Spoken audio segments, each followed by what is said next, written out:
E3, we started off the show with an exclusive first look at Gears of War Remastered for the Xbox One, and the man behind the game is with us right here, Mr. Rod Ferguson, to tell us more about Marcus Phoenix's return in just a second. The beard is back. The beard is back. The beard is back. The beard is back.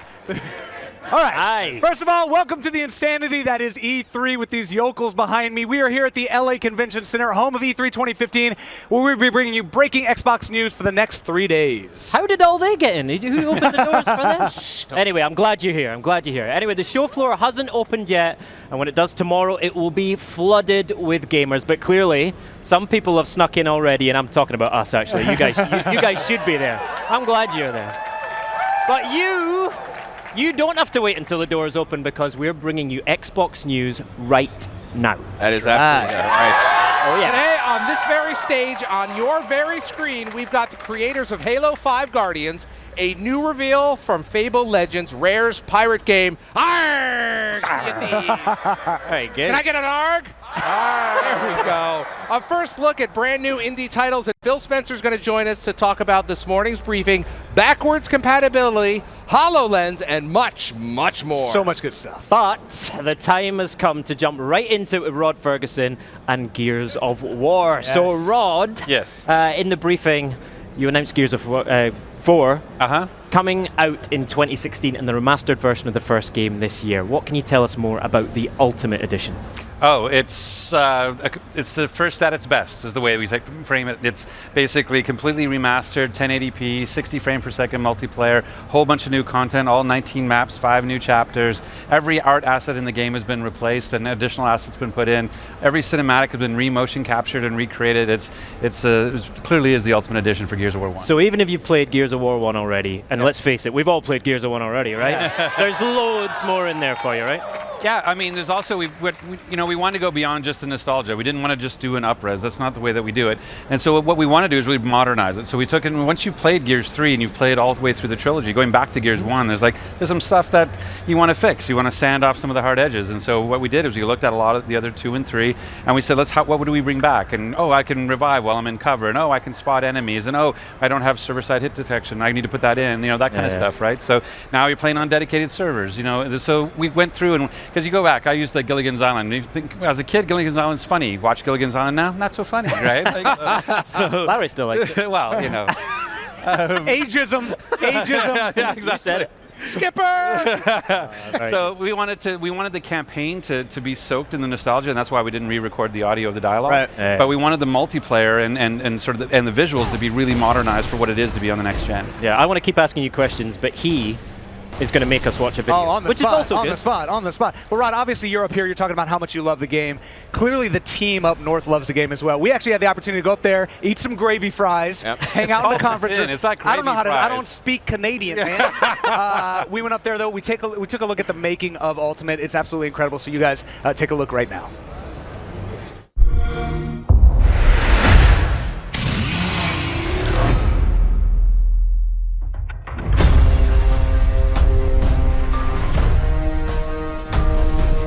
Welcome to Delta Squad. Hey, are you the Marcus Phoenix? Yep. When the original Gears of War came out, it changed the game in every sense. Gameplay, graphics, style, story. Within hours of launch, the world knew that a franchise was born. From its unique destroyed beauty aesthetic to the larger-than-life characters. That was beautiful, baby. Gears of War gave birth to the squad-based cover shooter and forged a Gears nation for a generation. Now, after seeing hundreds of millions of hours of action and 3 sequels, the original Gears of War is rising to the fight once more. Welcome back to the Army, soldier. Shit. Microsoft's Vancouver studio, the Coalition, took charge of remastering the classic, and like the Locusts themselves, they started from the ground up.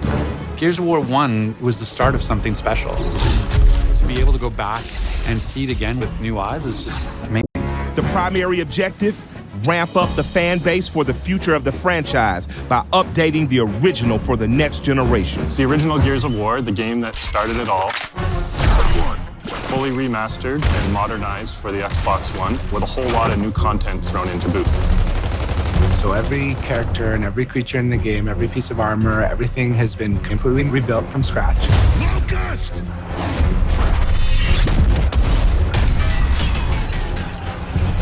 Every detail of the remastered game got major love. We have a berserker in the vicinity. Every newly motion captured movement, every gameplay mechanic, every iconic moment.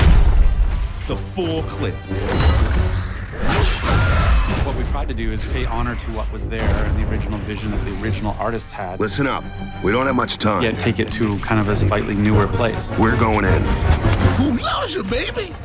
Yet the true soul of Gears is still its original story and the emotion behind the legendary characters. What we really wanted to do was drill down and find the DNA of Gears of War. Now I'm pissed. The original Gears multiplayer is legendary, so the team took special care to maintain all of its gory glory while updating it for modern online play. Multiplayer features matchmaking, spectator mode, and team deathmatch, all run through dedicated servers and all at 60 frames per second and in 1080p. Damn! This remaster piece is truly the definitive experience, including all the post-release game content and 5 new chapters for more than 2 hours of missions never before available on Xbox. This is only the beginning of the franchise's biggest games yet to come. Ultimate Edition also includes early beta access to Gears of War 4, coming holiday 2016 on Xbox One. Gears of War is back, and it's back in a big way. Lock and load. Register for the beta now. Yes. I like it. Ron, I want to talk to you. Xbox, since it launched, everyone's been wondering when it was going to make its next-gen debut. What can we expect from this beta that we just heard about? For the Ultimate Edition beta, basically we've got 5 maps, we got 2 modes. That's the 2 new modes that we're bringing. Team Deathmatch, which wasn't part of Gears 1, was the most popular way to play Gears of War. Right. And then King of the Hill. So King of the Hill did show up in the PC version of Gears 1, but it got tuned over the franchise to the point where it's the mode to play when you play competitively. Right. So we wanted to bring that Gears 3 sort of allow for that competitive play in Gears 1. So we completely tweaked King of the Hill. A lot of work going into it. Yeah, and about that, Rod, why do you think it is? I mean, obviously, Gears multiplayer has been the gold standard over and over and over again as you continue to iterate. What is it about the first Gears multiplayer that's really so revered? Why is it held at such a high standard for most people? I think it's just the emotional impact. I think it's one of those things when the first time you took cover against a car and there's that visceral feeling and knowing someone's going to stomp on your head or you're going to get chainsawed, and it was the sweaty palms you got when you played, And so I think what was great is that feeling is still there when you go to Ultimate Edition, but now what we've done is taken the technology even further. It's now you don't have that host advantage. You got dedicated servers, and you got 60 frames per second. You got the ability to spot enemies, and all the stuff that sort of evolved over the franchise. So you got that really visceral, emotional. This is what I love about Gears. But then you got this total modernization, so it's part of a contemporary shooter again. More excuses for me to lose. Cool. I like it. Well, you were never good anyway. Yeah, that's true. I was never good at it. So, hey, Rod, I'd love to talk about Ultimate Edition for ages, but I also need to ask about Gears 4. Yeah. We saw it today. Yes. Gameplay for the first time. I was playing live. I don't know if people could see my hands and my kneecaps. I was purposely trying to create slack in my pants so no knee. 20 feet off the floor. I was on the balcony. And what was not cool is that Phil is down below waiting for his cue to go on after me, and he's making faces and stuff at me, and I'm like, I'm trying to do a live demo, and you're teasing me. This is not cool. I'm trying to play here. Yeah, I know, exactly. And there are points of failure, like that ability to shoot the pouncer out of the air and the ability to go and chainsaw. Those are things that you can go wrong, and so that's why I was up there. I was watching because I knew the areas if you missed that shot, it wasn't going to be pretty. Right. Kind of dodged the question, though. Oh, sorry. I want more details about Gears 4. I can give you one detail that has not been shared. Only here. World exclusive. Let's go. World exclusive. Yeah. The name of the woman in the demo. Her name is Kate.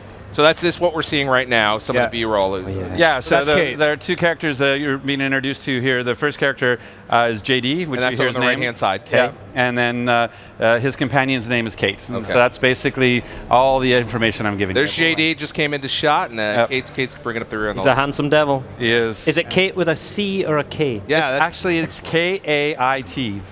Wow. That's why I asked that question. There you go. So, It's like I mean, Sarah, we have to have something different every time. Absolutely. So one more thing for you. Obviously, people are very, very excited about the Ultimate Edition. People are going to play that many, many hours. But at this point, again, the franchise is so storied. Are we ever going to see a sort of Master Chief Collection type You know, situation? the coalition is really focused on two major projects, Yeah. right? Yeah. Like when we set our sights on to Gears 4, we were like, okay, this is going to take a while. So what's the most impactful thing we can do to get Gears on the Xbox One as quickly as possible? And it became really clear that taking the original and remaking that from the ground up was the way to do that. Yeah. But those two projects are a complete focus right now. So God, no, I'm exhausted. I'm exhausted, Blair. Don't ask me that right now. I want to talk to you because you were the executive producer for the first 3 Gears, and now you're in charge of the coalition and the mantle of the Gears franchise moving forward. Wow, that's a lot of pressure the way you say it that way. I'm just saying it. I'm just Okay. It is what it is. Okay. What is that like? I mean, you watched this franchise go up, and then we handed it to you. I think I more like tugged on it and took it away, but okay. No, it's awesome. You know, I got to come in really early in 2005 and help that sort of franchise grow, and I feel like, you know, yeah, it was just an amazing team effort, and I love doing that. And then, yeah, to be able to come back to it and sort of lead that charge has been amazing, and be able to realize some of the things we've always wanted to do. I want to point out now your studio is located up in Canada. Vancouver, Canada. Yeah. I'm picking up a slight Canadian lilt here. Okay, and you've only been up there for no, I'm Canadian. That'll be it. But to be fair, it is coming back in a really big way. Yeah, Because I remember when I talked to you when you were down in North Carolina, I didn't really hear it that No, because they don't say A. So I eliminated the A's, but my outs and abouts are like, oh, you're Canadian, yeah. Now we've got a ton of questions that we're going to be asking. You're going to be back later this week, right? Yeah, Wednesday. Yeah, okay, so we're excited about that. Now, Graham, you had And I have something really, really special to show everybody on Wednesday. I didn't even Like know if what you it come is. back Wednesday, you'll see something like the likes you've never seen before. All right. Wow. So stay alive until Wednesday. Don't die. I've overhyped that, by the way. Just totally overhyped it. All right, well, I think we're going to do it. So what we're going to do here now, as you said, you're going to be back on Wednesday. Now, we're going to take some of your questions on Twitter, right? We'd like to ask. So if you got any questions for Rod on Twitter, Okay. hit us up on Twitter. Hit me at Major Nelson. You know how to find me. They know how to find you, Gears Viking, Here's Viking, yeah. on Twitter, and then we'll take some of the best questions and we'll revisit them and ask We them. can take some of the crappy ones, too. I'm totally You happy sure? to. Oh, sure. Yeah, we're definitely going to take I mean, then I've shall tweet answered away. Blair's Then I'll questions, tweet so- away, my friend. I do love how Gears Viking was a relevant Twitter handle, then it didn't really make sense, and then it's relevant again. So way to just bring the career That was path. my whole reason for doing it. I was just like, I can't let this go bad. I have to figure it out. So that's All right. We're all about interactivity here. And over the next 3 days on the show, Xbox One users at home, that's you. You'll be able to vote at home and decide what questions we ask. And give us some good ones, because it'll help. And what games we'll be getting a closer look at. So let's kick things off by putting you in control. Vote now on which trailer you want to see next. And while you're voting, we're going to talk about the rest of today's news. All right. That's a lot That's of right, news. guys. So, yeah, so much news. Now, obviously, I can't wait to get my hands on Gears and Rod Ferguson. But we do have to talk Again. about some other highlights from today's Xbox conversation. Yeah, it's been a huge year for heroes and games on the Xbox One, from Master Chief to Lara Croft to Marcus Phoenix to great indie titles and innovations like HoloLens. So amazing. So let's dive into the news after we watch this clip that kicked off the Xbox briefing this morning. There are those Nice. who take steps, and those who make the great leap forward. Those who stay as they are, and those that become more than they ever thought possible. They discover, explore, compete. And are fearless. There are those satisfied by common pursuits, and those for whom the extraordinary will never be enough. So ask yourself, will you step? Or will you leap?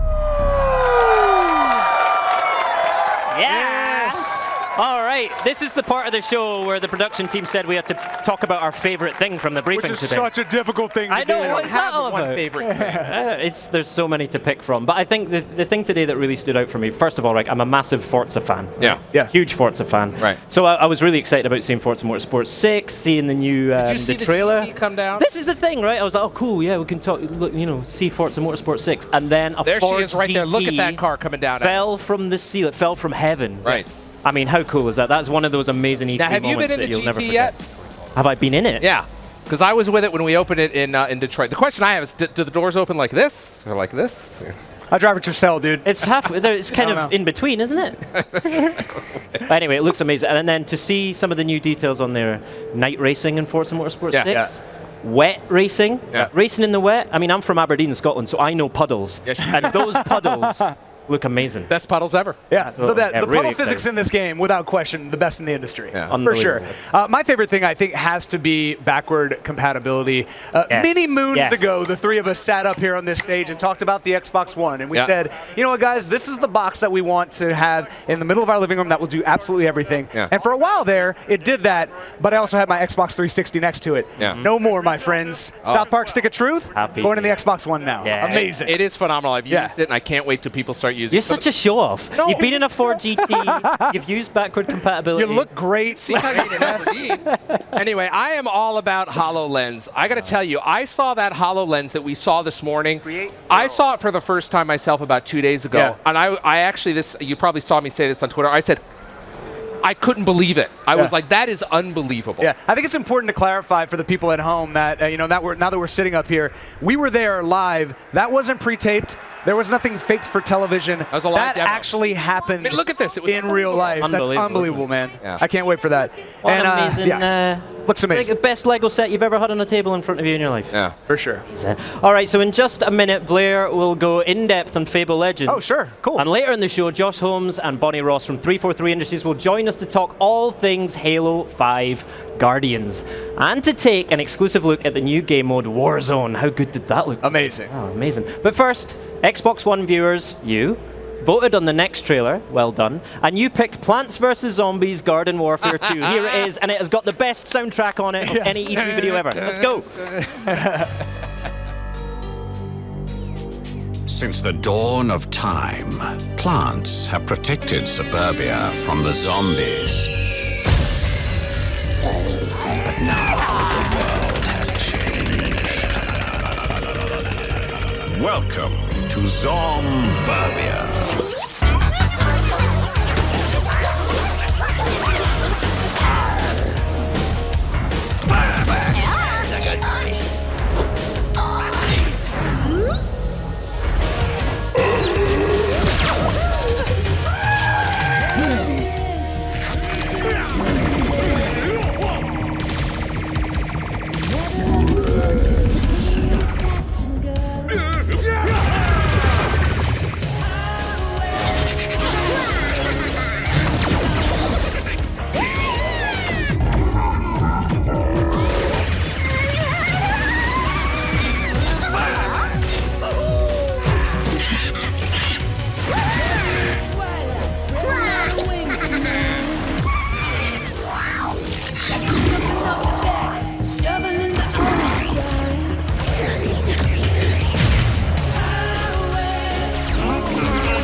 I plug into you guys, and then I unplug, and I'm good for another couple hours. So for the past few years, fans of the acclaimed Fable franchise have been dying to return to the land of Albion, myself included. Well, the good news is we're going to take you straight to the Age of Heroes. Please welcome the game director of Fable Legends, Mr. David Eckelberry, everyone. Yes. Now, these people are here excited. I've got a ton of questions about Fable Legends for David. We know you guys at home do too, so send us your questions at the hashtag XboxE3, and we're going to be asking David those questions later.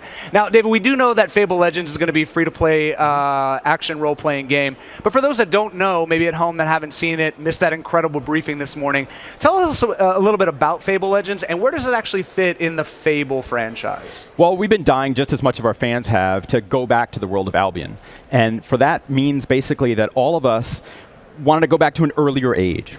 In Fable's kind of history, we used magic and folklore to really focus what the setting is. Yep. And so when we went back, we wanted to go back to that kind of earlier time period. So it's a time of mythology and folklore and magicness that just seeps through all of the setting that we hope you saw in that video that we did for the keynote. Now, when we return back, that means that every experience you have is its own story. So we're going to tell stories in cooperative sense, so you're going to be able to play them with your friends for the first time, and then also in an oppositional sense. So as the villain in Fable Legends, you're going to be able to do an all-new experience that you've never been able to do before. Amazing. First of all, your voice sounds amazing over this microphone. You're the greatest radio DJ in the history of the world. Secondly, I want to touch on that a little bit more in that competitive kind of aspect of the game. Much emphasis has been placed on that 4v1, right? What does it feel like to play a villain relative to what it feels like to play a hero? How do those two things differ? They're incredibly different, right? So when you're playing as a hero, you're going to have an experience that's incredibly familiar. So if you played RPGs that we made in the past, Fable 1, Fable 2, Fable 3, you're getting a very familiar experience, right? You have heroes of skill and will and strength, and it feels like you're coming back to Fable. Now, on the other side, we wanted the villain experience to be awesome and innovative and new. So that means that you're not going to be a hero that's got a bad attitude or a hero who just likes to sacrifice his wife on an evil altar or something. just little things like that. I'm married, I get it. I love you, babe.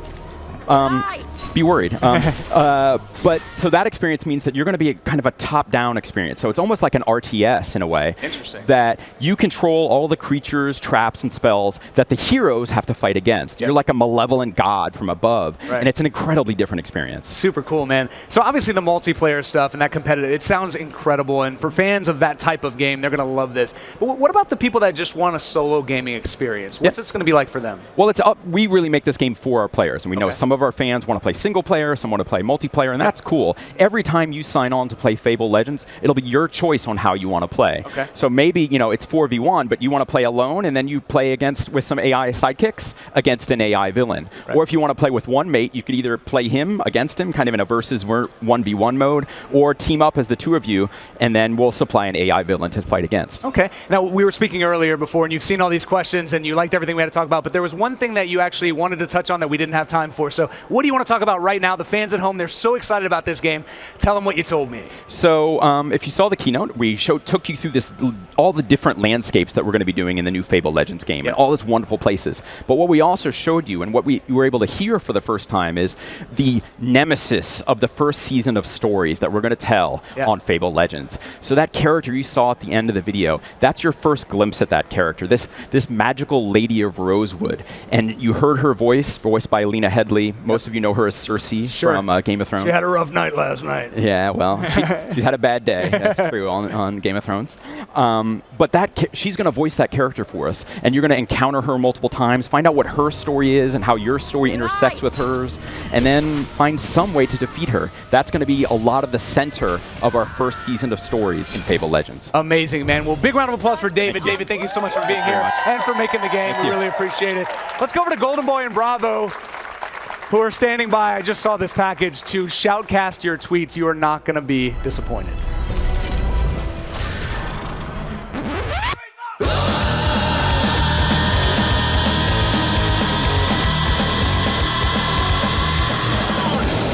Hey, I'm Bravo here with Golden Boy, and this is Twitter Shoutcasting Round 1. Now, let's go ahead and put 60 seconds on the clock and get right into the casting. Let's go ahead, kick it off, Bravo. All right, first one is Carl St. James. Says, attempting to stream last year's Xbox conference on a 3G connection in my local library was a bit of a low point. Hashtag E3. That's the struggle. Level Up Todd says, there are many things that I just completely get lost in excitement for, but today is one of those things at E3 2015. All right, next up, ADM says, the E3 hype train is real. Oh man, what a great first day of seeing what has been revealed for this year. So much more to come. Hashtag E3 2015. Strangulate FTW W, by the way, great name, says, I'm way too hyped to watch this with all of you. Could barely sleep last night. I want to see my timeline explode. Hopefully you got a good night's rest. Hashtag Xbox, hashtag E3, hashtag Gears of War. At first I thought that said I could not wait to sleep with all of you, but good thing he caught himself. Melanie Max says Tomb Raider, Gears of War, and Halo. This Xbox E3 conference is going to blow my mind. Hashtag smiley face. So Sleepy says, game faces are on. What you got, Microsoft? Because we're going to bring it to you. That's a Hulk Hogan vibe. That sounds like a challenge. Calvin Cabana says, I wish I could be there at E3 2015. Always been a childhood dream for sure. One day, trust. Maybe it might happen. Jumpy Jack Show says, good morning, everyone. Happy E3 2015 week. Can you feel the excitement? Hoping that the momentum continues after what we saw last night. Let's go. And that is going to do it here for round one of Twitter shoutcasting. But keep tweeting at us using the hashtag XboxE3 because we will be back. I'm Bravo. And I'm Golden Boy. Until next time, keep the hashtags coming and we'll see you on the other side.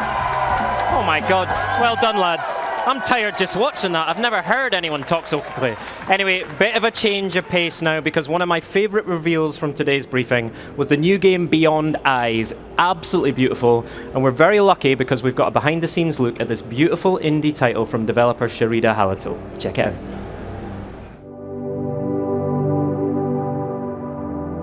When somebody told me that there was a possibility of going through E3, I just went like...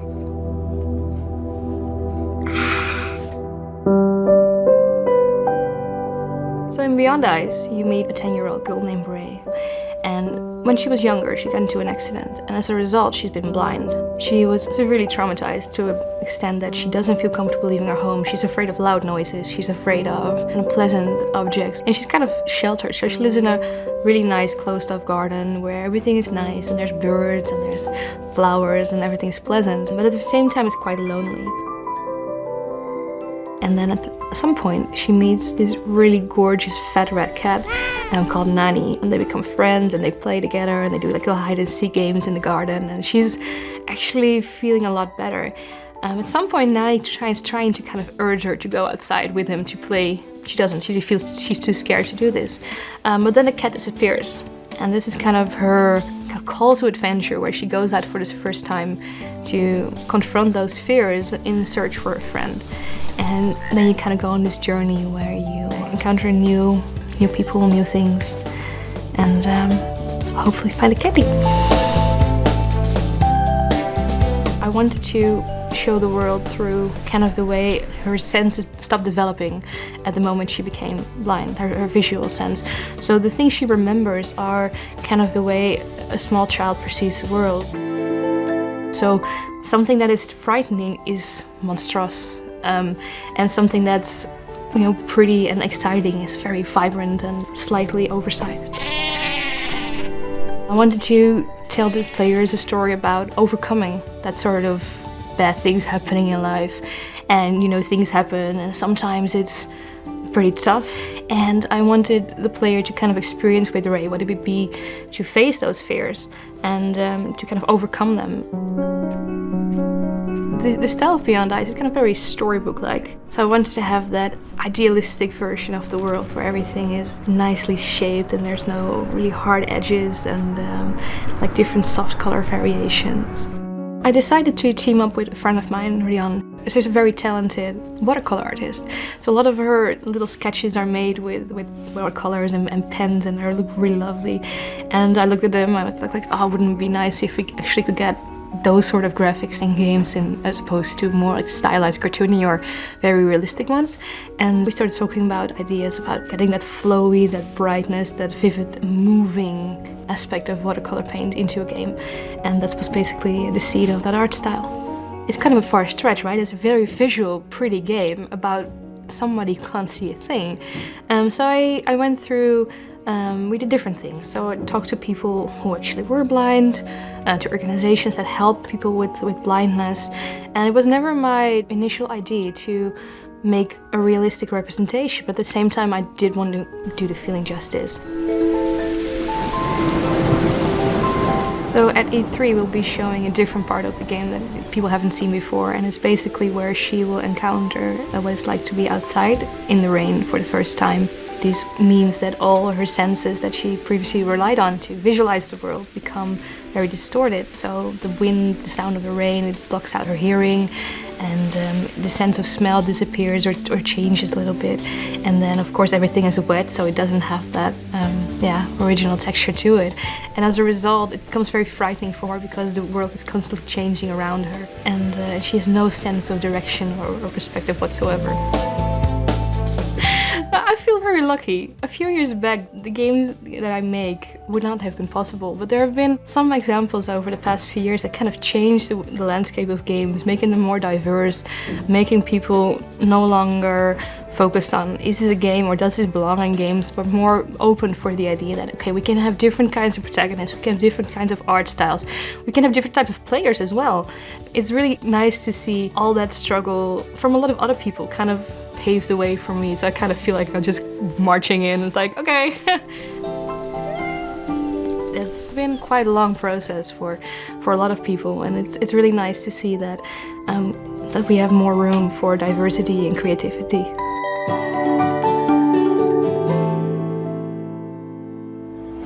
So there's Beyond Eyes, just one of hundreds and hundreds of really amazing stories that you see on Idea Xbox. Fantastic. So if you're watching this on Xbox One at home, it's time for you to pick our next game trailer. So vote now, and we'll reveal your choice a bit later in the show. We've got tons of new games, from AAA racing titles to crazy cartoon-inspired indie. So do the democratic thing, make the right choice, make your selection now. Alright, earlier today we got our first glimpse at the massively multiplayer space epic Elite Dangerous on the Xbox One, and here now with an exclusive look at the gameplay and even more news is David Braben. David, welcome to the live show. How are you? I'm very well, thank you. Cheer for David, everybody! Good to be here, thank you. David's come a long way. It's good to see you, mate. It's really good to see you. So first of all, for those who haven't seen or experienced Elite Dangerous yet, can you give the viewers and everyone here as well an overview of what Elite Dangerous is? Right, well, you start off with a small spaceship and some cash, and you can do what you like. You can go and adventure, explore, trade, be a pirate, attack other people, assassinate, whatever you like. The idea is it's the fun world for you to really immerse yourself in. And we have some new things coming to Xbox as well, of course. Fantastic. I was looking at it on the screen down here. It looks absolutely beautiful. But we've got an exclusive here, actually, a world exclusive. So you announced the CQC esports mode, exclusively coming to Xbox One today. Now we've actually got a video, so let's take a look at that, and then I'm going to ask you some questions. Okay. It's exclusive. The Federation welcomes you to CQC, Close Quarter Championship. The games. Every pilot has a reason to compete. Find your fame. Test your mettle, hone your skills, become a champion.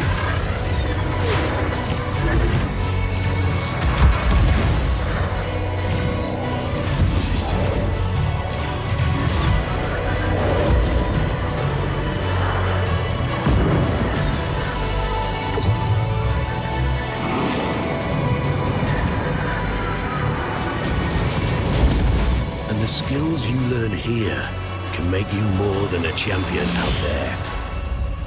Out there, they can make you elite.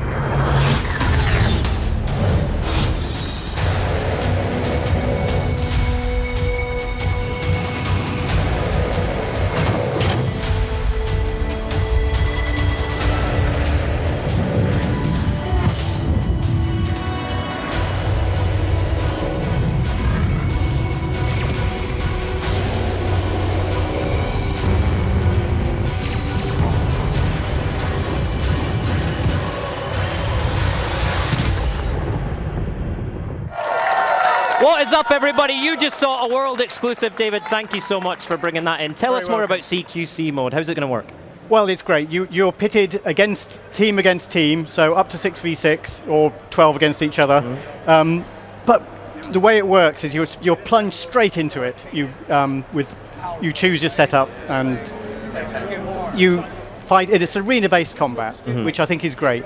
The wonderful thing from a player point of view as well is you can hone your skills that you can then use in the game, as the trailer says. Okay. But it's perfectly suited for Xbox. And the great thing with going into the GPP, which of course Elite is, it means is we can tune that to be just so, to be really perfect gameplay experience. This mode's brand new for Absolutely Xbox. brand Why was new. Xbox the right place to introduce CQC? Oh, we've had a long relationship with Microsoft and Xbox games at Frontier, so it was the natural choice.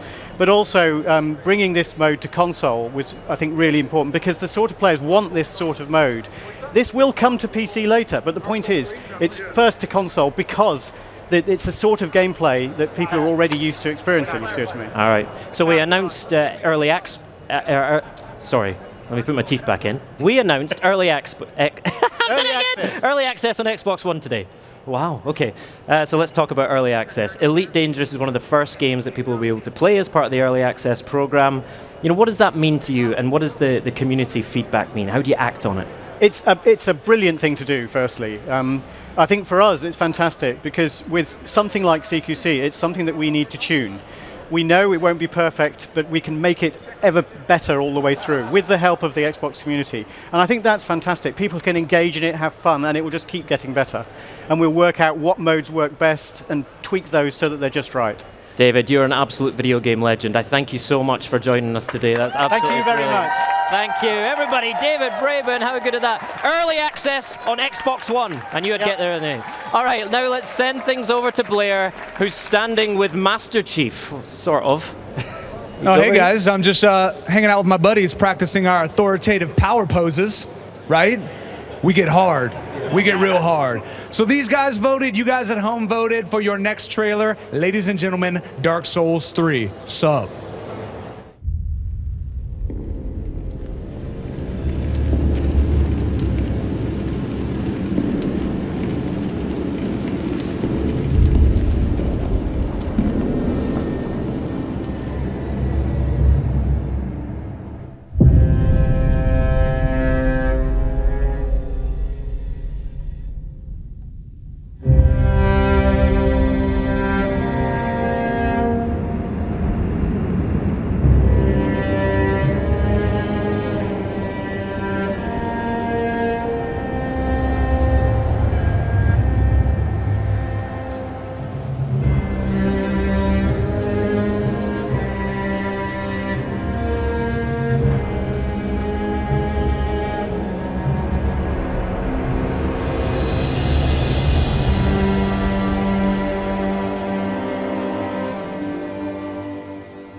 The Behemoth, the studio behind critically acclaimed indies like Castle Crashers, Alien Hominid, and Battle Block Theater have been ridiculously busy, but they took time out of their E3 schedule to tell us about their latest project, creatively named Game 4. Yeah. Please welcome John Baez and Dan Paladin. Hey guys, how you doing? Good. How are you? Now let's get into, before we talk about Game 4, I want to talk a little bit about Castle Crashers. I mean, I remember when this came out on Xbox 360, it was just mayhem. It was one of the biggest hits on the Xbox 360 marketplace.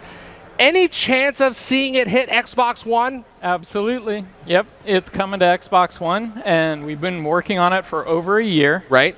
and it's going to be out this summer. That is fantastic. Now let's be clear. This isn't the back compat version. This is not the back compat This is the special Xbox One version. Yep. Look at this. This is really exciting.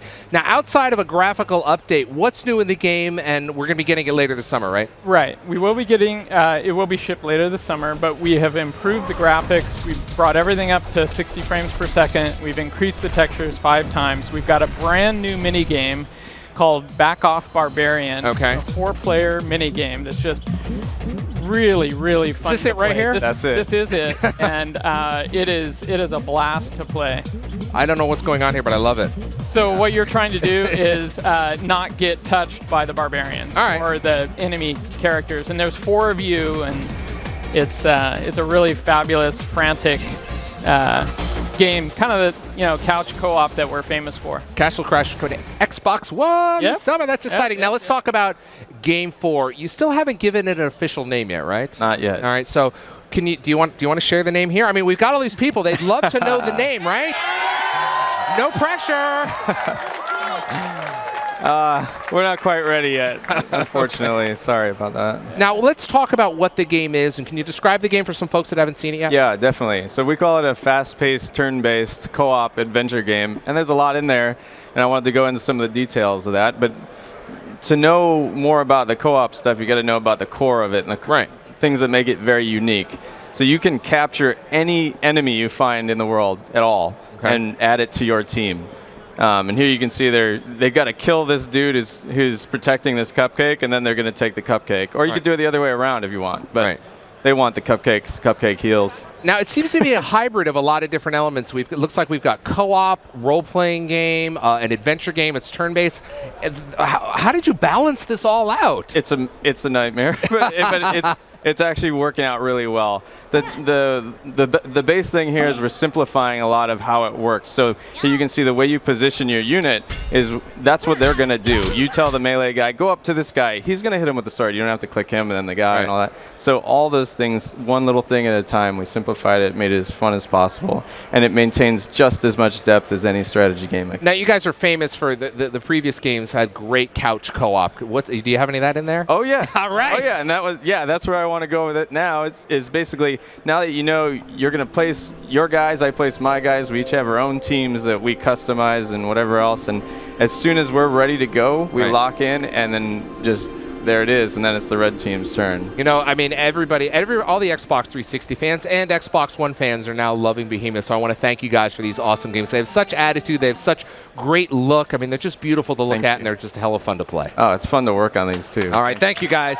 Thanks to John and Dan. And now let's send things back over to our play-by-play team, Bravo and Golden Boy, to hear what you guys are saying.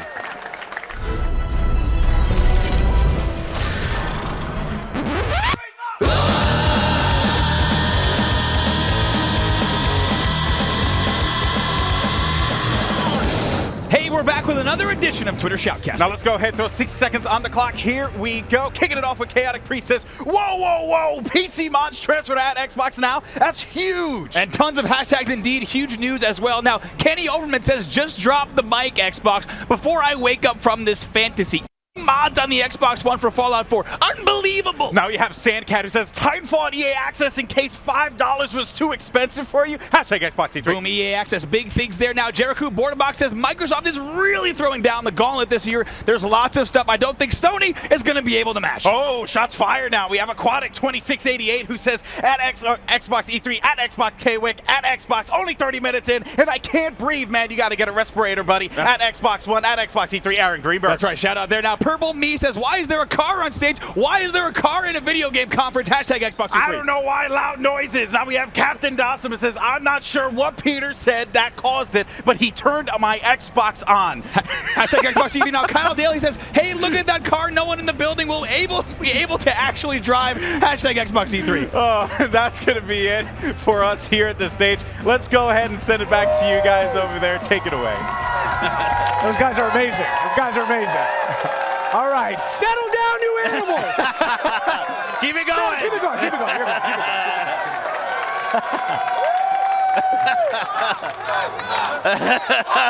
Yeah, look at that.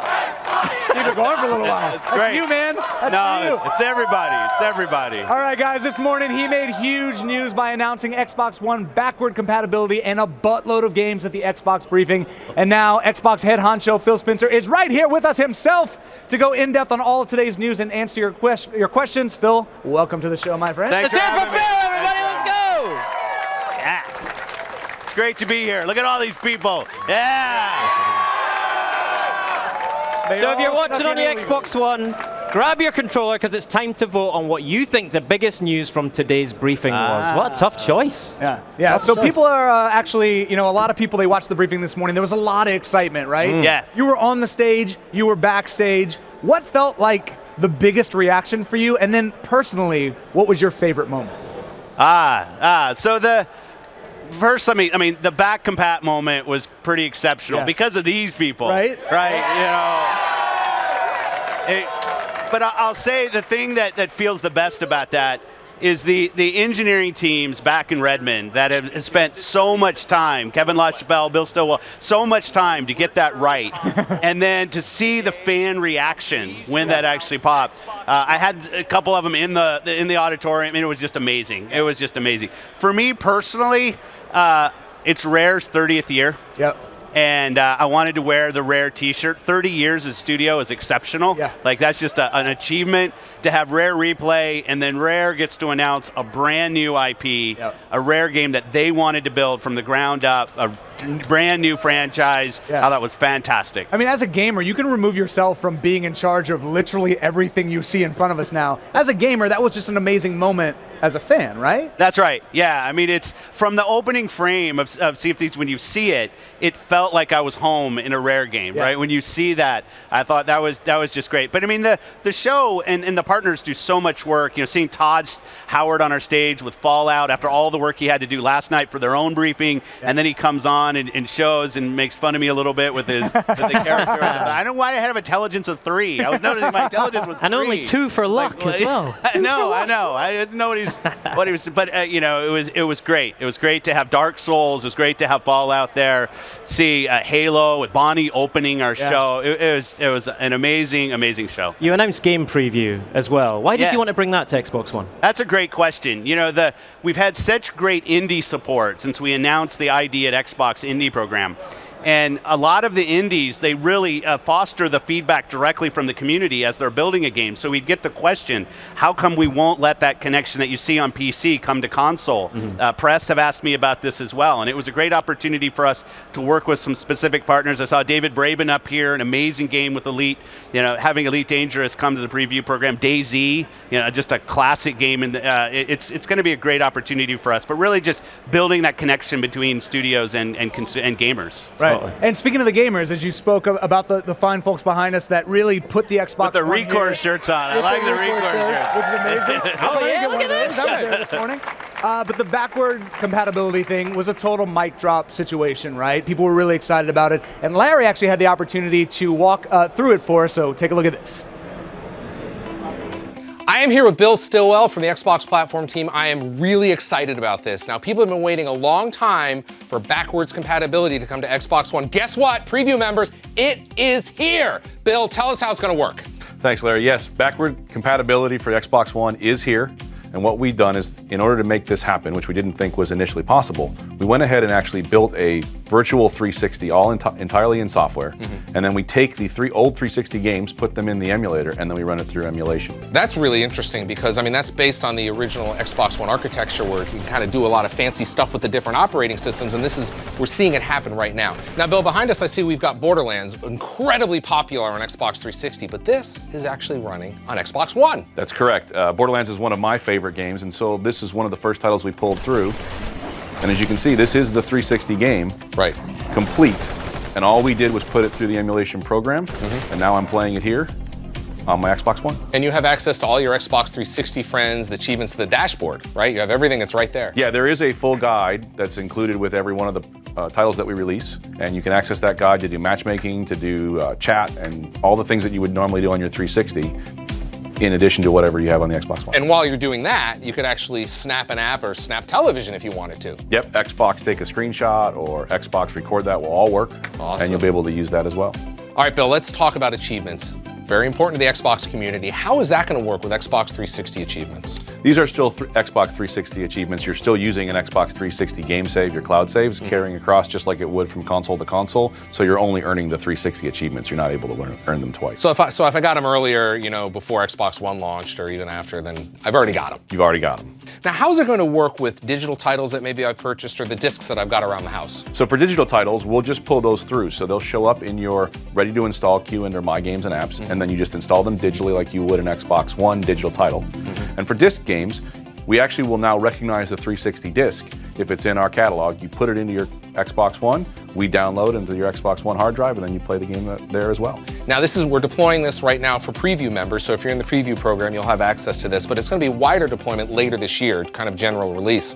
What's the goal for updating, more and more titles? Well, when we launch the program, we'll have a limited set for preview now, but when we launch the program in the fall, we'll have over 100 titles already ready to go, and then we'll do regular updates to the catalog over time until we fill it up. Bill, tell me about the process. Why can't you just, enable every game right off the bat? Well, there are some technical restrictions. Because this is just a software version of a 360, we can't do any USB peripherals or use the original Kinect. But beyond that, all we do is take what we decide are the right games, put them in through the program, package them, and then we can distribute them to the catalog. And really, the only thing that stops us is getting the legal permissions for things like licenses that may have changed over time or whatever the case may be. We are including the entire first-party catalog that we're able to. And then beyond that, we'll just continue to take in fan favorites, things that are still being played frequently on the 360. We do voting and we'll do polls, and we'll just collect from a multiple set of sources what titles should come out next. And so I'm sure people are going to tell us what games they want. Now, this is free. Correct, it is free. There's no charge for this. You're going to be able to, using the games you already have on Xbox 360, once you guys work and run them through the emulator, I'll be able to download them and away I go. Yep, absolutely. Fantastic. Bill Stillwell from the Xbox Platform team. Bill, thanks for joining me. Thank you. All right, backward compatibility. Yeah. Oh, that's going to give me another way to work through my incredible backlog of Xbox 360 games. So great. Thank you for that. So, Phil, we're actually hearing that some people are having trouble logging on to Xbox Live. Can you tell us more about that? Yeah, we've heard, we announced a few things on stage that we're having people call to action right now, whether it's EA Access, the Gears preview program. People were trying to get in, and there was an issue there where I think we've got it resolved now, but I apologize for people who try to log in, and we're having a short issue. It was really a flood of people coming in, which is great to see. Obviously, we strive for 100% uptime all the time, but like I said, I think we're okay now, but apologies for anybody that tried to log in right after the show and had an issue. TLDR, your passion is powerful, people. Your passion is powerful. All right, Phil, I got to ask you a question, man. We're live, so I need you to shoot me straight here. Uh-oh. The HoloLens demo, just absolute magic. But there had to be 1, 2, 3, maybe even 50 times where you thought at some point, there's no way this is going to work. There's no way that we're going to pull this off. And it was beautiful, man. It was. And, we actually, the team at Mojang, if they've been working on Minecraft, the team in Redmond, it came together fairly late. And it was something that probably wasn't in the show 3 weeks ago. Whew. And then we saw that experience, and it was magical. Yeah. Like, it was just something that we knew. We just need to give it the time, put it right at the end of the show, having Sax come out and do real time, do the demo, Lydia on stage. It was great to see that. The partnership so early in our relationship with Mojang was fantastic. Beautiful stuff, man. Yeah, it was great. Phil, I need to ask you about Forza because I know you love your cars, you love Forza, and the question I have is, can you get me a test drive in the Forza? Oh, no, actually, sorry. No, it's not that. That car coming down from this thing was ridiculous. That was probably my favorite moment in the show. But, what did you think of that? And what are you most excited about Forza 6? Well, first I'll say, if people watch the show, I open right underneath that car, right? So I know it's right above me, and but the car was beautiful, right? When we started working with Ford, which has been a while ago now, this is the first time I'd actually seen the real model up, and it was great. The thing they're doing in Forza this year, obviously weather, day, night, great additions. 24-player multiplayer. I love playing Forza online, ABCs, that's my multiplayer mode. getting 24 cars on the track, great accomplishment from Turn 10. They deliver every year, that studio. Forza Horizon 2 was great last year. Forza Motorsport 6 this year. I think it's going to take a lot of my time. It's going to be fantastic. All right, Phil, you're a legend. Thank you so much for joining us up here. Let's hear it for Phil, everybody. Let's go. All right. Now, Larry's going to walk us through the latest update to the new Xbox One experience. I'm here with Richard Irving from the engineering team. Now, Richard, every month you and I get together to talk about the new features and what's going on with Xbox One, but today we're talking about a pretty big update coming down the pike. So this holiday, we're launching a completely redesigned experience for the Xbox One. The most important thing is it's fast. It's the thing that we've wanted to improve the most, getting into and out of games, getting access to your friends and your parties, your game DVR clips, your screenshots, all of that great content that you're creating around your gaming experience. We just want that all to be very, very fast. So Richard, when I get this update later this year, when I boot up my console, what am I going to see first? So the first thing that you're going to notice is your new home on Xbox One. And so you'll see this recently played area that shows all of the apps and games that I've been playing most recently. And as I go through this list, you'll see that we've added additional information to each of the games that you've been playing.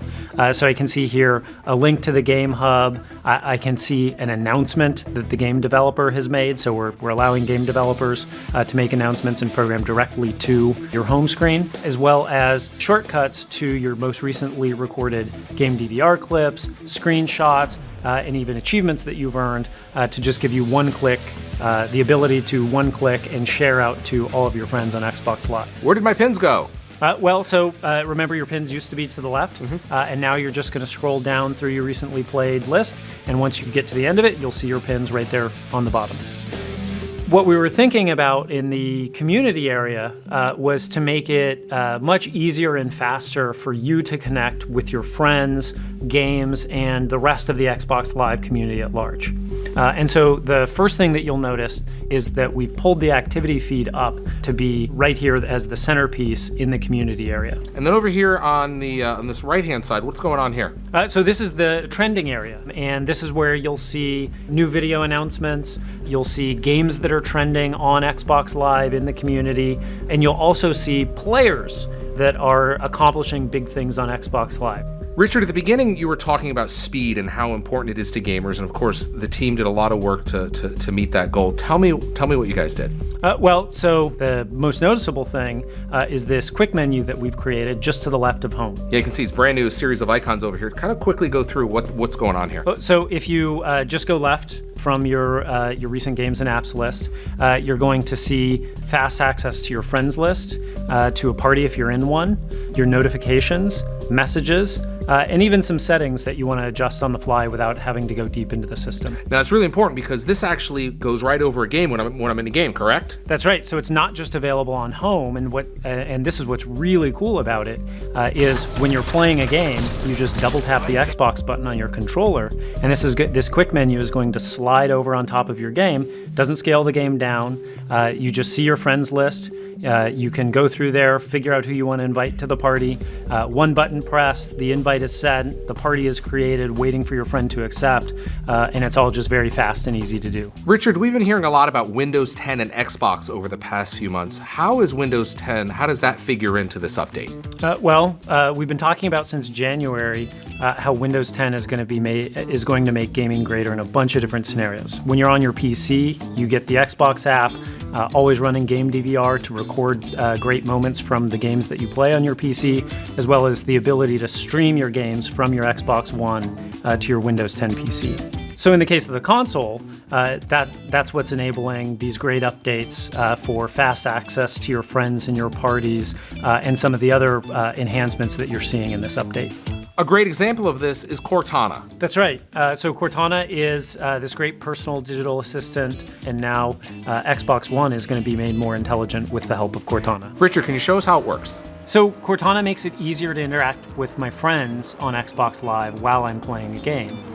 So if I want to invite a friend to join my game, I can say, "Hey Cortana, is Amanda online?" And then Cortana shows me who's online.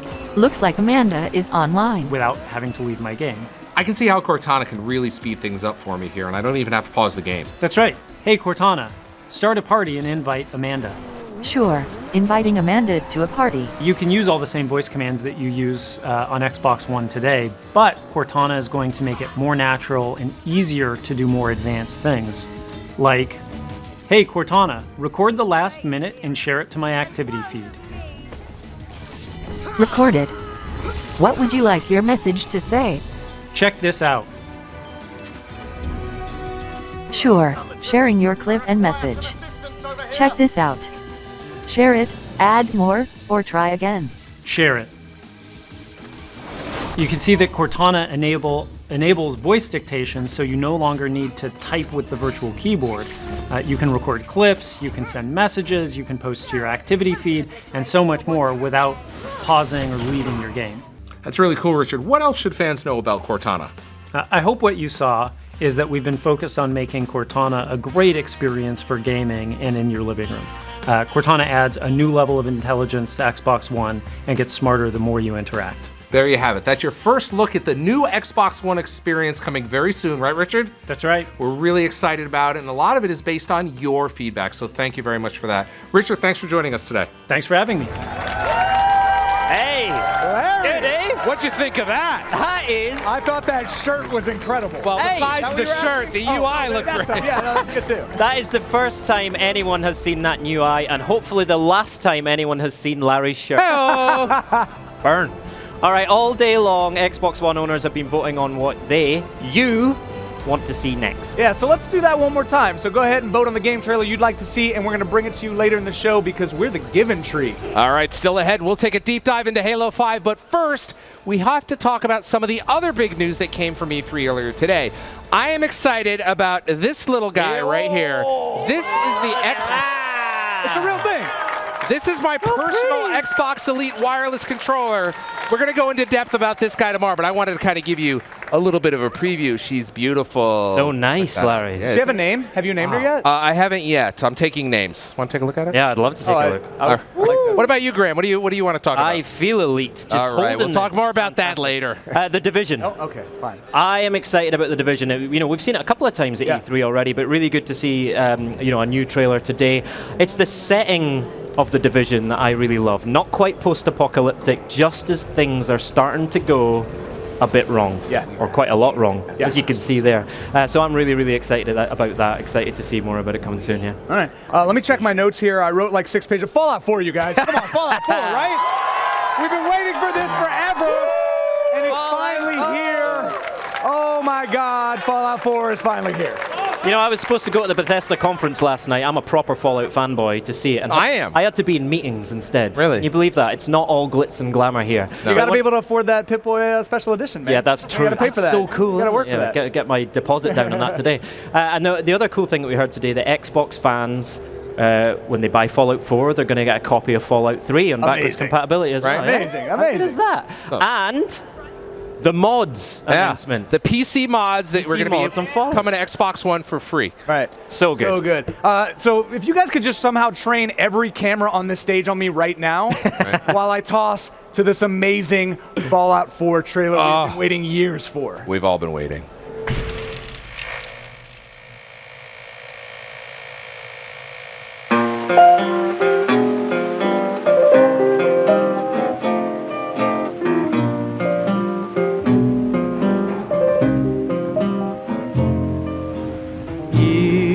It's all over, but the cry.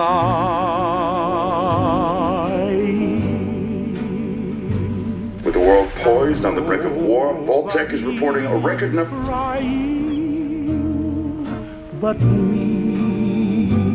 Folks, it seems we've got some breaking news. Stand by. It's all over. No, I'm trying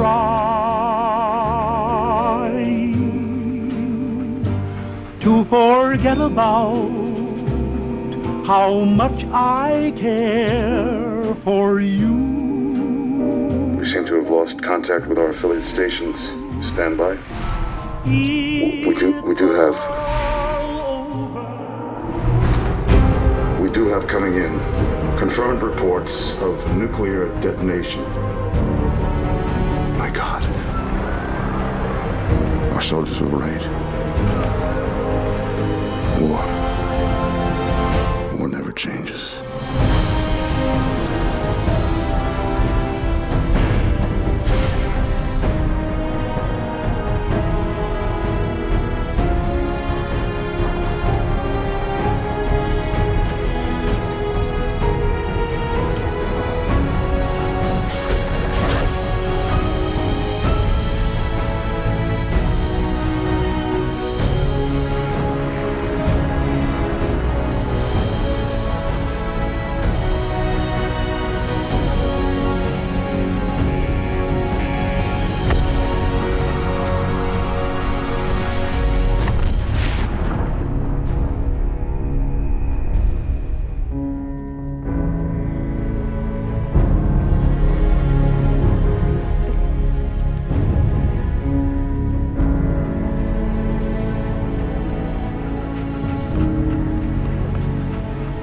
Let's go, pal.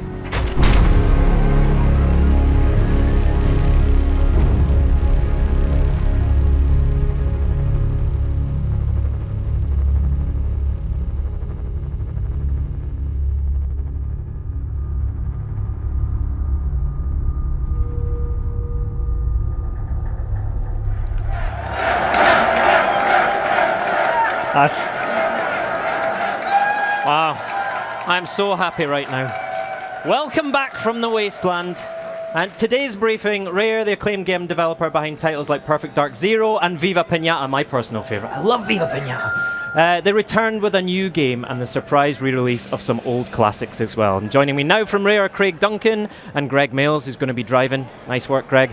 To take us in depth on Sea of Thieves and Rare Replay. Welcome. How are you, Craig? I'm doing well. Great show this morning. This morning was exciting. Man, wasn't it? And first of all, congratulations on your 30th anniversary. I feel like I should have brought a present, but I did not. I mean, this year for us just was a culmination of everything. Like 30 years of Rare, which, I mean, even our industry is barely 30 years old. It's an amazing day. All right, so you're paying homage to the past of Rare with Rare Replay, but you also announced the future of Rare today, right? With Sea of Thieves. Tell us more about this massive pirate, amazing adventure. So with Sea of Thieves, we decided we were going to show, not tell, and what we showed today was a tease. I can tell you that Greg, veteran game designer, Greg Mails, 25-year veteran at Rare, is design director on. Joe Neat's our exec producer. We showed today a tease of what Rare was working on. We really wanted to kind of unveil that and get everyone excited. I'd love to hear what people think of what we've shown. There's lots of hidden things as you look through the trailer today, which was all gameplay footage, all in engine, all with people playing. And when we've got more things to show, we'll come and show them. It feels like a bit of a different direction for Rare. How did that happen? Yeah, I mean, the origin story again is very, it's fun and complex, and we want to reveal that at a future date. I mean, if I can use an analogy, think of it as a treasure hunt, and we kind of gave everyone the first clue to the treasure hunt today. We do have an interesting, almost rogue member of the Rare team called Captain Bones, who's our power-hungry skeleton. That's right, a skeleton pirate back at Rare. So if people want to find out a little bit more about the game, they can go on to Ask Captain Bones, and then he might answer your questions. He tweeted me earlier today, and he's a bit of a cheeky bugger, him. He's a little power-hungry. He thinks it's his game. All right, fair enough. All right, so we'll hear more from him soon. But let's talk about Rare Replay, because we've got a demo of that today, Greg. You're going to show us through it. So it celebrates Rare's 30th anniversary with 30 games for $30. That is absolute bargain hunt. What games will be available in the collection? Yeah, so I mean, rather than list them through, so as you're seeing, Greg's jumped around. We've got three main sections. So you've got Rare, our game gallery here, which takes you through games from the mid '80s right the way up to 360 titles, through everything Rare's made, and each game's been lovingly created to really play the way you remember it. So if Greg goes into Banjo, a game he helped create and originate, we go into this separate Banjo stage. Everything celebrates the characters, celebrates the world, tells you a little bit about when it was first released, what kind of game it was. You get a little preview here, options you can play around with, and we've enhanced and added features, cheat modes to different elements of these games.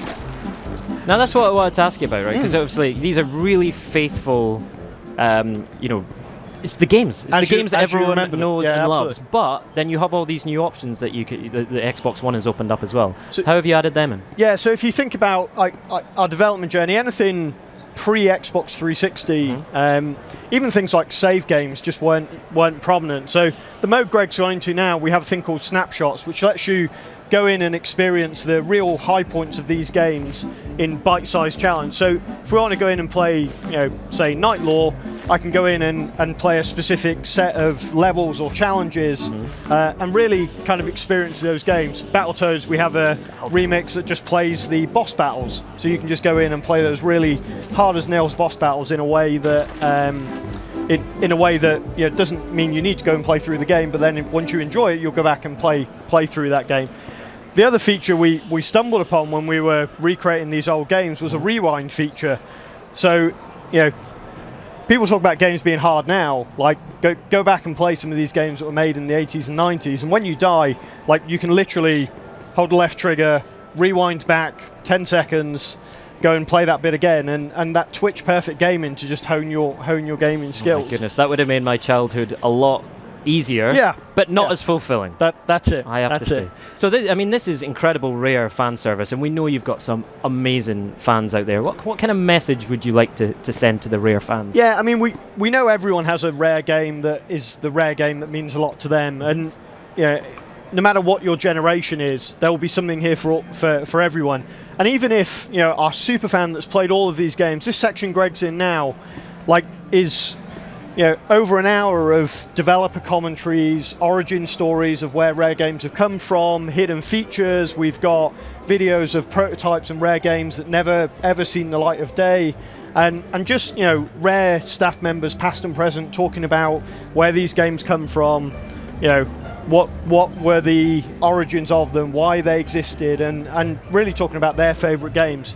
So if you love Rare or you are just into gaming and the history of gaming, this gives you a 30-year chronological retelling of our industry. Fantastic. It's fantastic. Craig, it is a total nostalgia bomb. Thank you so much for your time. Thanks for bringing it. And can't wait to see more on Sea of Thieves as well.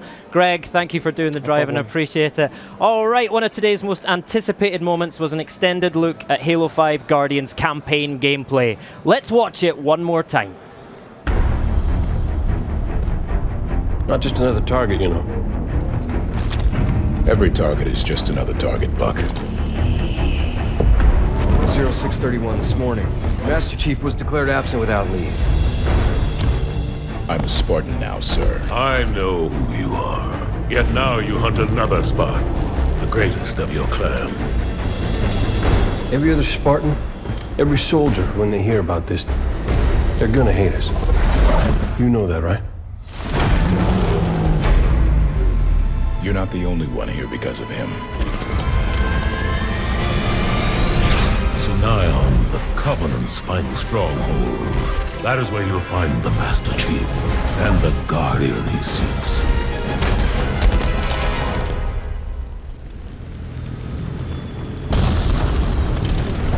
Let's move. Vale, keep an ear on comms. Affirmative. Buck, Tanaka, defensive positions.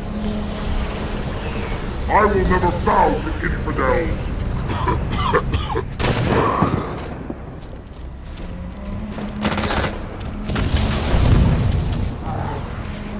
Look, we sure the Chief came this way? Let's see. Activating the Artemis. Got a reading. Vale, do you see this too? Let me take a look.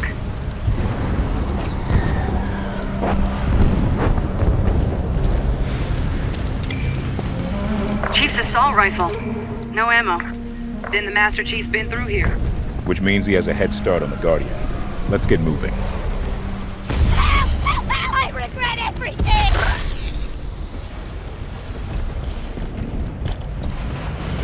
Looks like Arbiter's running the Covenant out of town. He's been fighting for this moment a long time, Vale. The Covenant's finally breaking.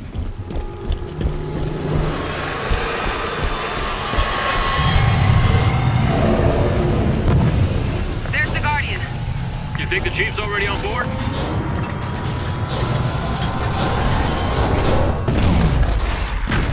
Watch out!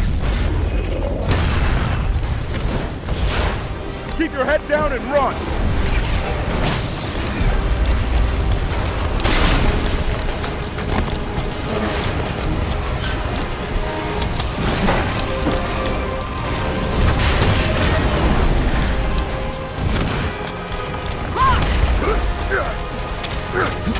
I'm okay. Keep going. Go, go, move, Martin!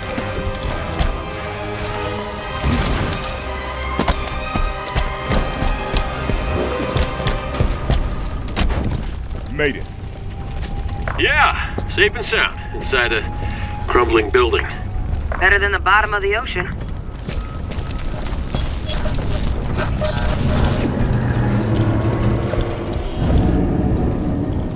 Did you see that? You think it's Promethean?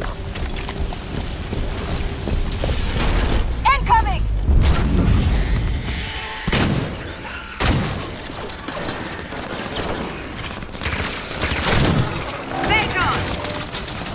I'm down! Buck, light it up. You got it! Phaeton down! Tanaka, help Vale. On it! On your feet, Spartan!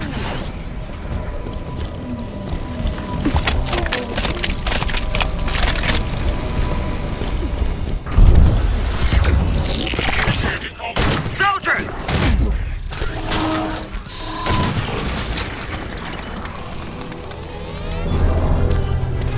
Weapon cache up there. Vale, Tanaka, flank left. Buck, head up with me.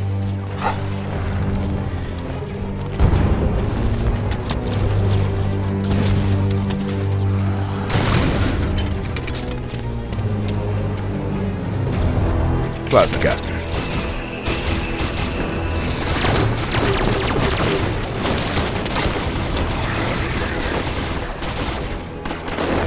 Soldier! Shoot, Sergeant! You feel something?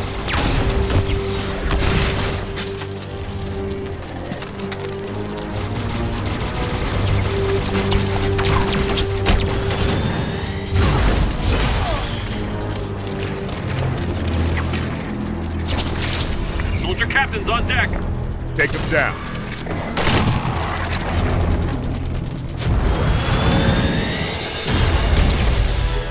I am the Warden Eternal, keeper of the domain and her secrets. Take him out! The Master Chief is called, but your passage is denied.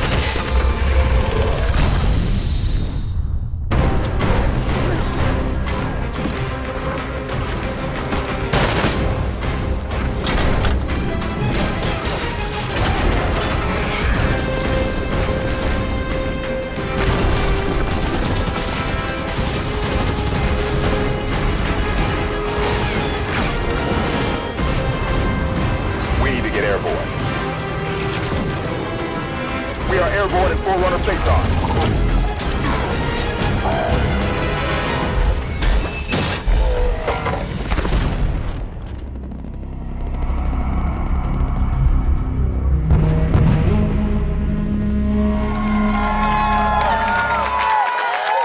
Yeah.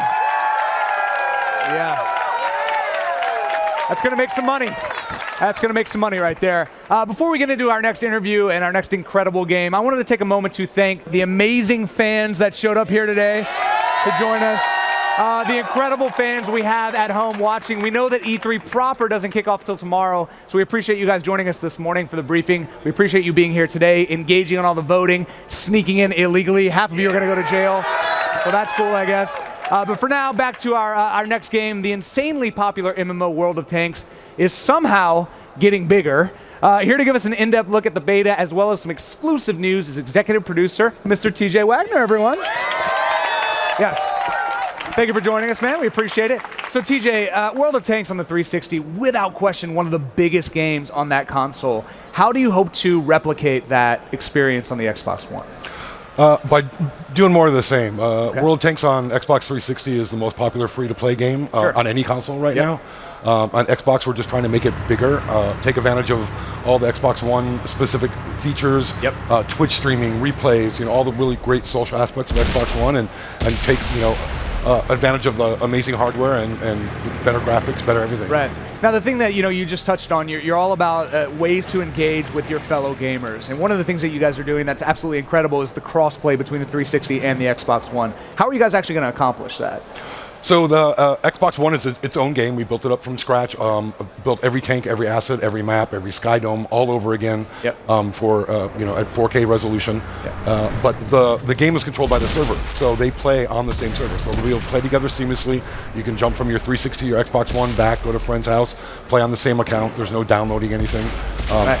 And so they'll all be able to play together. Nice. And when you approach the architects about designing that, they're like, "Come on, TJ, so many people play this game, man. How are we going to get all these people to play together?" Like, you want us to keep them the same version in sync? We released over 50 updates today since our launch a little over a year ago. Wow. It's a kind of an insane pace, and they're like, "You want to do that on 2 different platforms?" Like, it's fine. But yeah. Right. And one of the most important, if not the most important aspect in being successful in World of Tanks is your communication with your fellow teammates. How is that communication going to work cross platforms?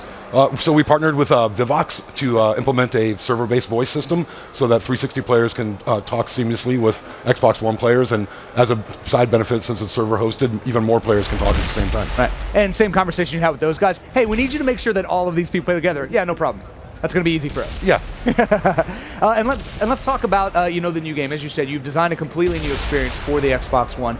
Are we going to see any new tanks, any sort of kind of solo mode? What can we expect beyond what the fans have already experienced with the 360 version? Well, there's always new tanks and new maps, but with the launch of Xbox One, which will also be on 360, we're adding a PvE mode for the first time called Proving Grounds. Okay. So that people can play offline and try out any tank in their inventory, try fighting against different tanks, different challenge levels, so they can get really comfortable before they go out and battle against 29 other humans. Beautiful, man. And speaking of great news, you actually have some exclusive news for us here on the show right now, right?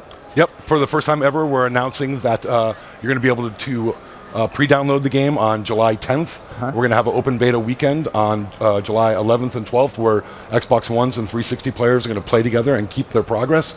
And then on the 28th of July, we're going to release worldwide on Xbox One. Wow. Enjoy the onslaught, my friends. Well, thank you so much for being here, TJ. Really appreciate it. Big round of applause for TJ.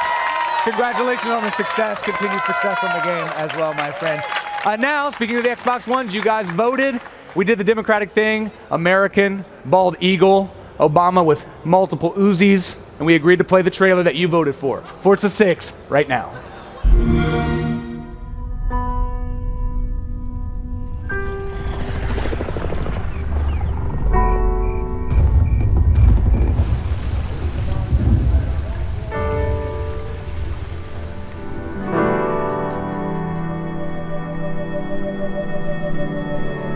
Oh, beautiful it is.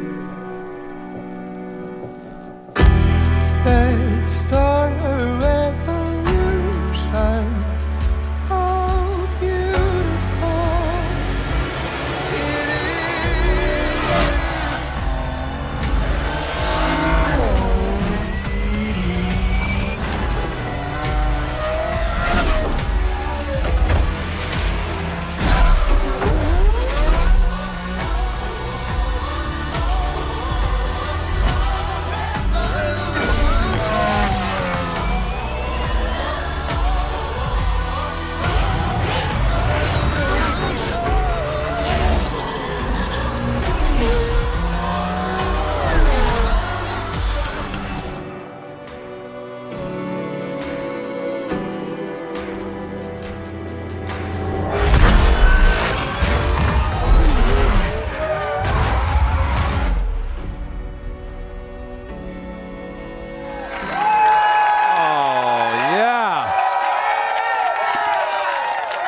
As if the show couldn't get any better, here's one of the moments you've all been waiting for. Our exclusive look at Halo 5 and Warzone. Joining me right here on stage, Bonnie Ross, head of 343 Industries, and Josh Holmes, executive producer of Halo 5 Guardians. Thank you guys for joining me. Thanks for having us. Before we get into it with you, Josh, Bonnie, I want to talk to you because you started the show this morning. I know. That was exciting. Oh, it was an amazing honor. What was it like to open the show and walk out there and be the first voice, the first person, and the first game that people see? First of all, it was an honor to, on behalf of Xbox, open the show, so that was amazing. Yep. But I think the best thing was walking out to the sea of green. Right. You know, I mean, like a sea, like when you come out, it's not that easy to get on stage, but with you guys out there, you guys made it fun. Yeah. So that was amazing. So thank you. Here you are. Look at you. Look at you. Look at that beautiful, beautiful stage. You look great up there. Now, before we dive into Warzone, this is the first original Halo for Xbox One. As a studio, and you guys know I'm a Halo fan. Like, I come down to the studio and I don't want to see anything because I want to enjoy it just like everybody else. What has you guys most excited about this installment of the franchise? So I would say, you know, it is the biggest Halo we have ever built, and what excites me is there really is something for everyone. Right. And there's campaign, but then there's also cooperative campaign built from the ground up, which is a new mode for us. There's Arena, which is really focused on that competitive gameplay, and then there's all new Warzone, which is basically player versus everyone, pretty much more of everything, and that's what I'm excited about. Right. What about you, Josh? I mean, I'm stoked to just be able to finally show what we've been working on for the last 3 years, you know? Now you've got, we talked about, we're going to be talking about Warzone, and it was newly announced early this morning. I know you brought an exclusive behind-the-scenes look. You're going to take us into the studio, and are you excited? Are you ready to unveil it? Yeah. I mean, today was the first time that we've been able to talk about this mode that we've been working on in Warzone, which is just bringing all the best parts of Halo together into this one gigantic multiplayer. We're going to show that in just a minute. They're getting it ready. But I want to talk about, you know, we've got some in-game footage here. Let's talk about the scale, because we've all played those great big team battles in some of the Halo games. This is like big team battles into the next atmosphere, right? Yeah, absolutely. I mean, it's basically taking big team battle and then taking the map size, and we're talking 4 times the size of any map that we've previously shipped in Halo, and then adding to that this combination of objective gameplay as well as, you know, AI-controlled adversaries that are sprinkled throughout these experiences, and then a unique scoring system where you can go out, you can kill the opposing team, you can go after boss bounties. So there's just so much to do, and depending on how you like to play, you know, you can find your own approach and your own strategy. All right, well, let's enough talking. Now here we go, an exclusive behind-the-scenes look at Warzone.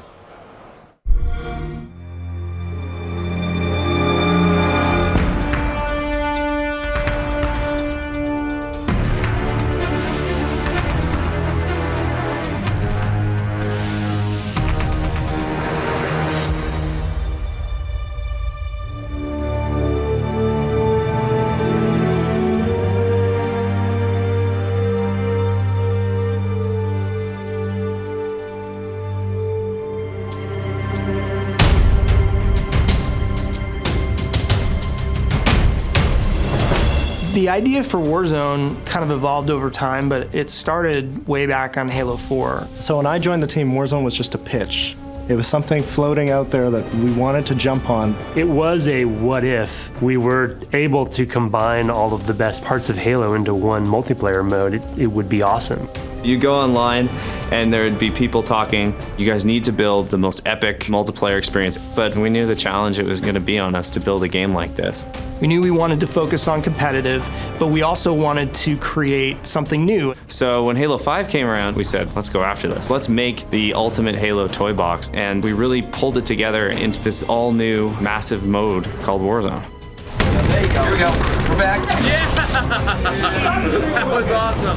Warzone is everything in one package. You have 2 teams of 12 Spartans meeting in battle on epic scale maps.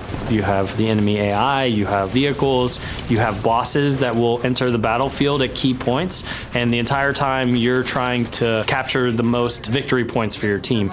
The guiding principle for Warzone was the blend of PvE and PvP. So there's all these different ways that you can contribute as a player depending on what your own individual playstyle is, and all of it is contributing to your team score and your team's success. Your goal as a team is to get 1,000 points or destroy the enemy team's core. Close lock, keep contact. Nice job, Red. The maps in Warzone are huge. We have maps that are 4 times as big as any map we've ever built for Halo. It's really a careful balance of making sure that we have large spaces for incredibly epic combat, but at the same time not have it feel sparse. When you start a match of Warzone, your base is overrun by enemy AI. You have to clear your home base out. And when you go out into the war zone, you have all these choices at your disposal. It's like, do I want to go and capture a base, or do I want to go and do combat with a boss? Each team on their side of the map has an armory. And then we've got a garage right in the center. The main advantage of the garage is that it is a place that's further ahead in the battlefield where you can spawn vehicles. If you can manage to capture the 3 objective bases that are on the map, that allows you to then access their base and destroy the power core that's at the center. I need help in the corner. Watch on that corner. Wow, they're on our core already. It's a way for a team that might be out of the battle to come back from near defeat and score that last-second victory. One of the coolest new aspects of Warzone is having these bosses on the battlefield. You'll be playing the match, and then you'll get a notification that a boss is coming in. And for the really good Warzone teams, they're going to want to focus on those bosses right away. We wanted to bring personality into the bosses and fit them into the universe. Giving them names and giving them a backstory gives the player a sense of accomplishment. These are characters who are a big deal within their own faction. You've got Baron Sharome, who's patrolling over the battlefield in his Banshee, and when he comes out, that's a moment. When he spawns, everyone's like, Baron's out, Baron's out! And everyone's running over, right, and trying to get the Baron first. You're going to then have to decide in this boss fight, do I focus on killing the boss, or do I focus on trying to fight the other team off of the boss? There's certain points in the match where that next big legendary boss kill is going to determine who wins the game.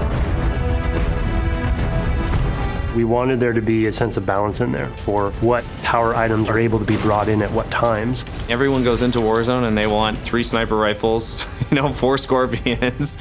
How do we handle it? How do you balance it? The requisition system is a brand new reward system. It lets you become more powerful as the game progresses.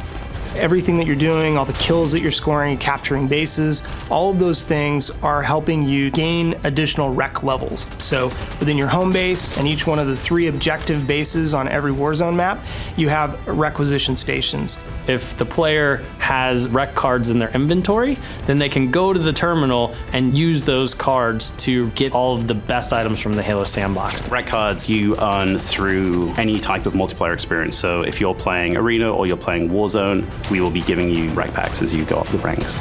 You'll get a requisition pack, and there'll be random things in there, everything from weapons and vehicles to be used in Warzone to cosmetic items you can use both in Warzone and Arena. So as I level up within the match, I get access to the higher level cards that are in my inventory, and I can use that Scorpion card or that Banshee or that rocket launcher. No more like fighting for that one spot on the map where the Scorpion tank spawns. No, I bring my Scorpion tank in with me in my rec collection.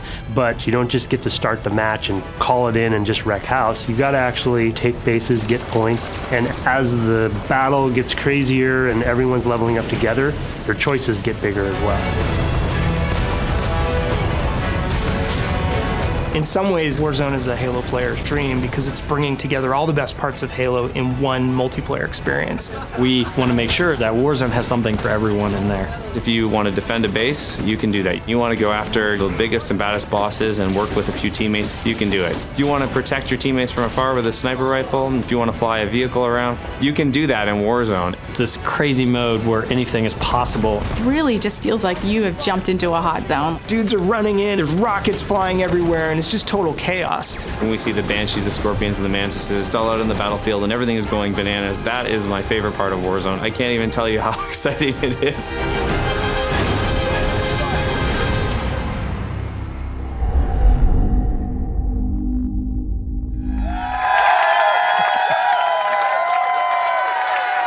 What did I just watch?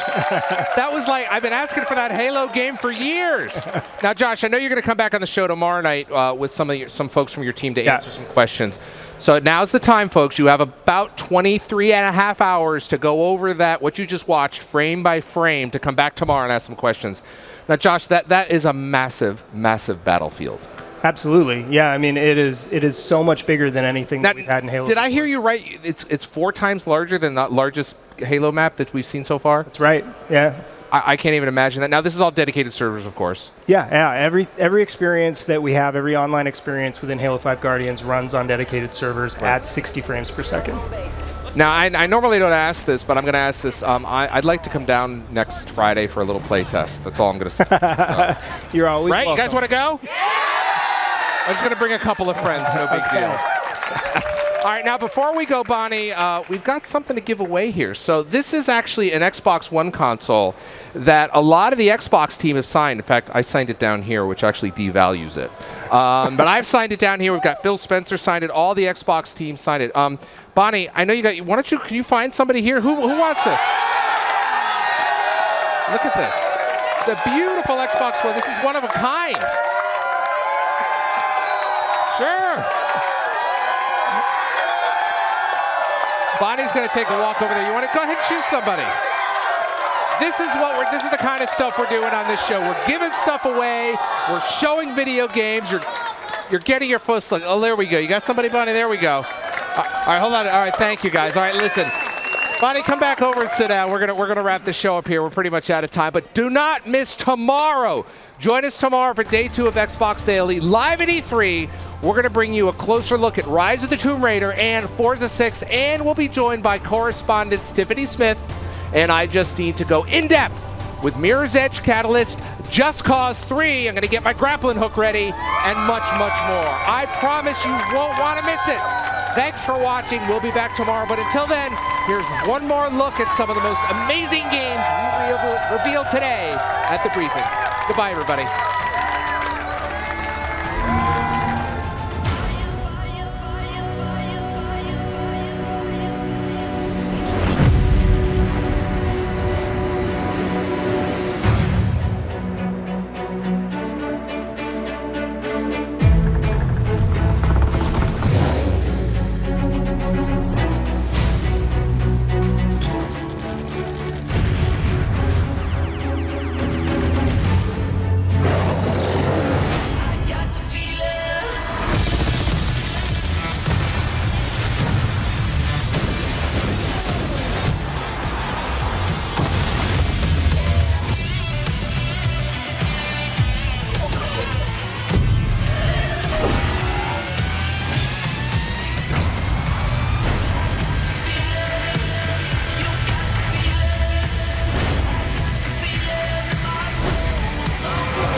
Xbox One, now $349.